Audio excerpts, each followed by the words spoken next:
याद है जब फोन सिर्फ काले ग्लास स्लैब से मेमोरिया होते थे, जब हर जेब में एक अलग कहानी होती थी और हर फोन अपने मालिक की पर्सनैलिटी को दर्शाता था। उस दौर में मोबाइल फोन सिर्फ एक गैजेट नहीं बल्कि एक फैशन स्टेटमेंट हुआ करते थे। जब वे बोल्ड, कलरफुल और पर्सनैलिटी से भरे होते थे। हर किसी के पास कुछ अलग था। किसी के पास स्लाइडर, किसी के पास फ्लिप, तो किसी के पास क्वर्की कीपैड वाला फोन। मोबाइल फोन का मतलब था एक्सप्रेशन, और हर नया मॉडल एक नई पहचान लेकर आता था। वह सोनी एरिक्सन का दौर था, एक ऐसा ब्रांड जिसने मोबाइल की दुनिया में क्रांति ला दी थी। ये वह फोन था जो हर कोई चाहता था, स्टाइलिश, इनोवेटिव और अपने टाइम से आगे। सोनी एरिक्सन के फोन में वो सब कुछ था जो बाकी ब्रांड्स सिर्फ सपना देख सकते थे। शानदार कैमरा, म्यूजिक प्लेयर और एक अलग ही स्वैग। लेकिन फिर लगभग रातों रात सोनी एरिक्सन गायब हो गया। एक समय जो हर जगह छाया हुआ था, अचानक से बाजार से ओझल हो गया। कोई स्कैंडल नहीं, कोई हेडलाइंस नहीं, बस चला गया। न कोई बड़ा विवाद, न कोई बड़ी घोषणा।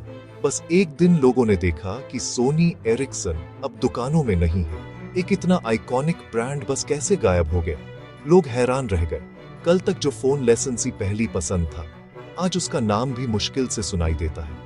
ये सोनी एरिक्सन के मीटियोरिक राइज, उसके ट्रैजिक फॉल और उन सबक की कहानी है जो उसने पीछे छोड़े। एक ब्रांड जिसने मोबाइल इंडस्ट्री को रीशेप किया, लेकिन खुद को बदलती दुनिया के साथ नहीं बदल पाया। वॉकमैन म्यूजिक फोन से लेकर साइबर शॉट कैमरा तक, सोनी एरिक्सन ने एक एरा को डिफाइन किया, जब तक कि वह इंडिसीजन से पैरालाइज नहीं हो गया और तेजी से बदलती दुनिया में खो नहीं गया। टेक्नोलॉजी की रेस में एक छोटी सी चूक भी आपको पीछे छोड़ सकती है, और यही सोनी एरिक्सन के साथ हुआ। चलो पता लगाते हैं कि कैसे एक टेक दिग्गज एक कॉशनरी टेल बन गया, और क्या हम आज भी उससे कुछ सीख सकते हैं। सोनी एरिक्सन का भाग्य समझने के लिए आपको उसके पेरेंट्स को जानना होगा। सोनी कंज्यूमर इलेक्ट्रॉनिक्स का जापानी मास्टर, वॉकमैन प्लेस्टेशन के लिए फेमस और गैजेट्स को कल्चरल आइकॉन्स में बदलने वाला।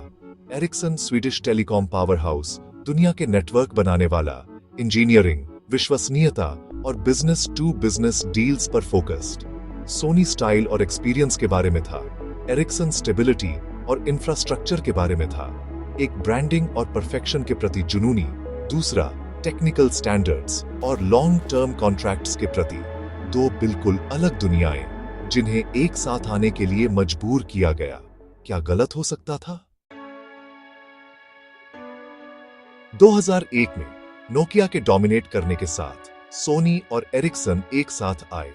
प्लान सोनी के डिजाइन और ब्रांडिंग को एरिक्सन की टेलीकॉम एक्सपर्टाइज के साथ मर्ज करना। सपना Walkman music, cyber shot camera और प्लेस्टेशन गेमिंग वाले फोन, वर्ल्ड क्लास इंजीनियरिंग द्वारा पावर्ड। सोनी आत्मा लाया, एरिक्सन बैकबोन। कागज पर यह परफेक्ट सिनर्जी थी, एक नया चैंपियन दुनिया का सामना करने के लिए तैयार। सोनी एरिक्सन के लिए मोबाइल फोन को रीडिफाइन करने का स्टेज सेट था। कुछ समय के लिए इसने काम किया। 2003 से 2007 तक सोनी एरिक्सन मोबाइल की दुनिया में अजेय था। उस दौर में जब स्मार्टफोन शब्द भी आम नहीं था, सोनी एरिक्सन ने युवाओं के दिलों में अपनी खास जगह बना ली थी। हर कॉलेज, हर कैफे, हर पार्टी में इन फोनों की झलक मिलती थी। टेक्नोलॉजी सेक्टर में जबरदस्त ग्रोथ हो रही थी और सोनी एरिक्सन इसका चेहरा बन गया था। वॉकमैन सीरीज ने फोन को सिर्फ कॉलिंग डिवाइस से म्यूजिक हब में बदल दिया। अब जेब में एक ही डिवाइस में गाने सुनना, प्लेलिस्ट बनाना और दोस्तों के साथ शेयर करना आसान हो गया था। MP3 प्लेयर्स धीरे धीरे आउटडेटेड हो गए, क्योंकि वॉकमैन फोन ने म्यूजिक एक्सपीरियंस को पूरी तरह बदल दिया था। वॉकमैन ब्रांडिंग और ऑरेंज बटन ने इन फोनों को भीड़ में अलग पहचान दी। म्यूजिक लवर्स के लिए ये किसी ड्रीम गैजेट से कम नहीं थे। साइबर शॉट सीरीज ने मोबाइल फोटोग्राफी को नई ऊंचाई दी। पहली बार जेब में असली camera quality, xenon flash, auto focus और एडवांस्ड कैमरा फीचर्स मिल रहे थे। अब हर खास पल को तुरंत कैप्चर करना आसान हो गया था। सोनी एरिक्सन के फोन सिर्फ टेक्निकल नहीं, बल्कि स्टाइलिश भी थे। उनके यूनिक कलर, डिजाइन और स्लाइडिंग या फ्लिप फॉर्म फैक्टर ने इन्हें भीड़ में सबसे अलग बना दिया। लोग इन्हें गर्व से दिखाते थे और हर कोई इन्हें पहचान सकता था। म्यूजिक और फोटोग्राफी के शौकीनों के लिए सोनी एरिक्सन पहली पसंद बन गया। दोस्तों के साथ गाने सुनना, सेल्फी लेना या शहर की खूबसूरती कैप्चर करना, हर जगह ये फोन साथ थे। कंपनी के मुनाफे में जबरदस्त उछाल आया। सोनी एरिक्सन ने ऐसे ट्रेंड सेट किए जिन्हें बाकी कंपनियां फॉलो करने की कोशिश करती रही। इनोवेशन और स्टाइल का ये कॉम्बिनेशन उस समय बेमिसाल था। ये एक सुनहरा दौर था जब सोनी एरिक्सन मोबाइल की दुनिया में सबसे कूल ब्रांड बन गया था। हर युवा के पास ये फोन होना स्टेटस सिंबल बन गया था। लेकिन जैसा कि हर कहानी में होता है, अच्छे दिन हमेशा नहीं टिकते। सोनी एरिक्सन का ये स्वर्णिम युग भी धीरे धीरे ढलने लगा। 2007 में एप्पल ने आईफोन लॉन्च किया और मोबाइल इंडस्ट्री की दिशा ही बदल दी। स्टीव जॉब्स ने जब पहली बार आईफोन को दुनिया के सामने पेश किया तो यह सिर्फ एक नया फोन नहीं था, यह एक क्रांति थी। उस दिन टेक्नोलॉजी की दुनिया में एक नया युग शुरू हुआ जिसमें फोन सिर्फ कॉल या मैसेजिंग का जरिया नहीं रहे, बल्कि जेब में चलता फिरता कंप्यूटर बन गए।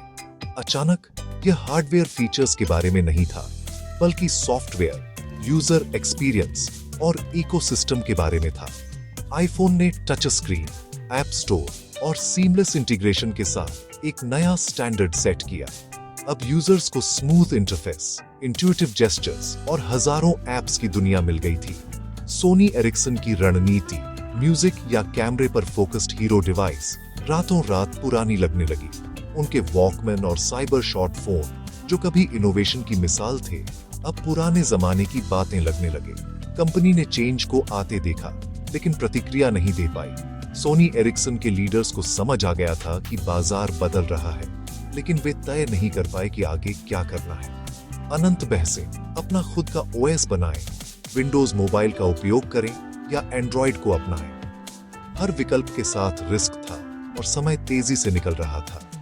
जबकि सैमसंग और अन्य तेजी से आगे बढ़े, Sony Ericsson hung in limbo. Samsung ने एंड्रॉइड को अपनाया और इनोवेशन की रफ्तार पकड़ ली, जबकि सोनी एरिक्सन की पहचान धुंधली पड़ने लगी। स्मार्टफोन युग को गति और एकता की आवश्यकता थी, ऐसे गुण जिनकी सोनी एरिक्सन में कमी थी।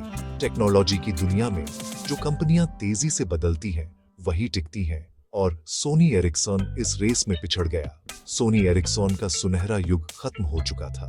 एक समय की दिग्गज कंपनी जो मोबाइल इनोवेशन की पहचान थी, अब इतिहास के पन्नों में दर्ज हो गई। आईफोन ने न सिर्फ एक नया फोन दिया, बल्कि पूरी इंडस्ट्री को बदल डाला और सोनी एरिक्सन पीछे छूट गया। असली समस्या, लीडरशिप पैरालिसिस। हर बड़े फैसले को सोनी और एरिक्सन दोनों से अप्रूवल की जरूरत होती थी। दो कैप्टन, कोई स्पष्ट बॉस नहीं। सोनी परफेक्शन और ब्रांड कंट्रोल चाहता था, एरिक्सन गति और विश्वसनीयता चाहता था। मीटिंग लंबी खिंचती गई, प्रोजेक्ट रुक गए और कोई भी स्पीड रोध को तोड़ नहीं सका। एकीकृत लीडरशिप वाले प्रतिस्पर्धियों ने महीनों में नए फोन लॉन्च किए। सोनी एरिक्सन को सालों लग गए। आंतरिक संघर्ष ने कंपनी को अपना सबसे बड़ा दुश्मन बना दिया। तेजी से बढ़ती स्मार्टफोन रेस में अनिर्णय घातक था। सोनी एरिक्सन खुद से ही युद्ध में था। एनालिसिस से पैरालिसिस शुरू हो गया। जब तक सोनी एरिक्सन ने अपना पहला बड़ा एंड्रॉइड फोन लॉन्च किया, तब तक वह पहले ही पुराना हो चुका था। कभी इनोवेटिव ब्रांड धीमा, अनुमानित हो गया और अपना कूल फैक्टर खो दिया। प्रोडक्ट्स बोझिल समझौते थे, डिसेंट हार्डवेयर, लेकिन बग्स से भरा, भारी सॉफ्टवेयर। दोष एक दूसरे पर मढ़ा गया, लेकिन असली मुद्दा सिस्टम था। कोई भी वास्तव में जवाबदेह नहीं था। जैसे जैसे एप्पल और सैमसंग आगे बढ़े, सोनी एरिक्सन पृष्ठभूमि में फेडेड। अप्रासंगिकता की धीमी चाल शुरू हो चुकी थी। 2011 तक संयुक्त उद्यम स्पष्ट रूप से एक विफलता थी। एरिक्सन बाहर निकलना चाहता था, अपने मुख्य व्यवसाय नेटवर्क पर लौट रहा था।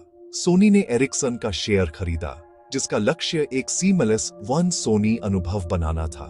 सोनी एरिक्सन ब्रांड को 2012 में रिटायर कर दिया गया, लेकिन नुकसान हो चुका था। सोनी मोबाइल को एक स्ट्रगलरत विरासत मिली, धीमे अपडेट, कमजोर उत्पाद और लॉस्ट ट्रस्ट। पूरा कंट्रोल बहुत देर से आया। ग्लोरियस दिन जा चुके थे, अंत शांत था। एक लेजेंडरी ब्रांड अब बस एक मेमोरी। सोनी एरिक्सन की कहानी एक बिजनेस स्कूल क्लासिक है। इसमें सब कुछ था, ब्रांड पावर, टैलेंट और रिसोर्सेस। लेकिन इसमें एक चीज की कमी थी, लीडरशिप। तेजी से बढ़ते उद्योगों में आपको एक सिंगल जवाबदेह लीडर की आवश्यकता होती है। सोनी एरिक्सन में एक कमेटी थी, कैप्टन नहीं। संयुक्त उद्यम की संरचना ने जिम्मेदारी को तब तक फैला दिया जब तक कि वह गायब नहीं हो गई। सबक: जब हर कोई प्रभारी होता है तो कोई नहीं होता है। भविष्य की दौड़ में दो सिर वाली कंपनी की कोई दिशा नहीं होती और वह गेट्स लेफ्ट बिहाइंड।